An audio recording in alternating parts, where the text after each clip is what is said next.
Bonjour à tous, aujourd'hui je vais vous préparer mon brownie aux noisettes et beurre salé. Vous allez avoir besoin de chocolat au lait, chocolat noir, des œufs, du beurre salé, de la farine, des noisettes et du sucre cassonade. Donc je vais commencer par mettre au bain-marie à faire fondre mon chocolat au lait avec mon beurre. Pendant ce temps-là, on va concasser le chocolat noir.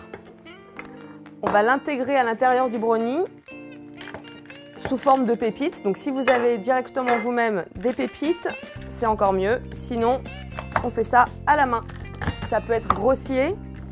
On sentira les morceaux de chocolat dans le brownie, ça en sera que meilleur. Alors, une fois que le chocolat est concassé, je vais casser mes œufs dans mon sucre cassonade et je vais fouetter jusqu'à obtenir une consistance homogène. Donc je commence à fouetter jusqu'à obtenir une consistance homogène. Maintenant, je vais mixer mes noisettes. Vous pouvez utiliser des noisettes ou des noix de cajou ou des noix, ou faire un mélange des trois fruits secs.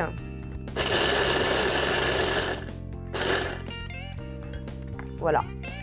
Donc là, j'ai à la fois de la poudre et des morceaux de noisettes, ce qui est parfait. Alors, si vous n'utilisez pas des noix de cajou déjà salées ou des noisettes, vous pouvez rajouter un tout petit peu de sel.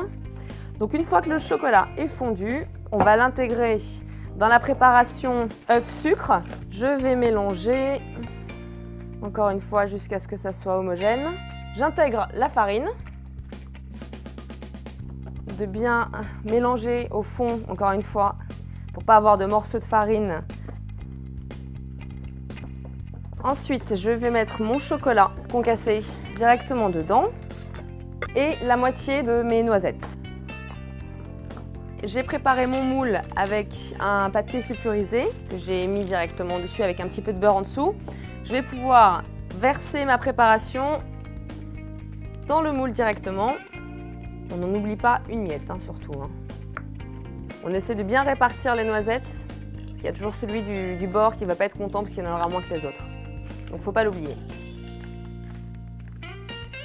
Le brownie est prêt à être enfourné, c'est parti. Donc une fois que votre four est chaud à 180 degrés, vous enfournez votre brownie pour 25 minutes.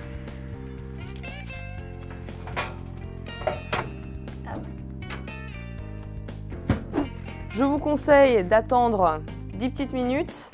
Ensuite, on le démoule et une part pour goûter tout ça.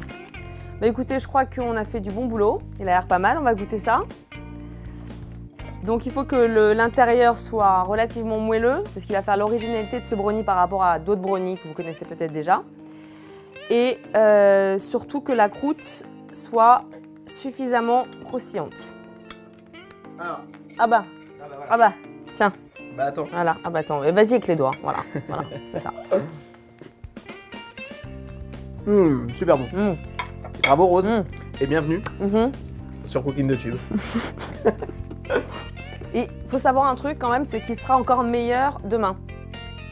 Voilà, il se conserve très bien, vous l'emballez, vous le filmez et ça se garde 3-4 jours facilement. À vous de jouer maintenant.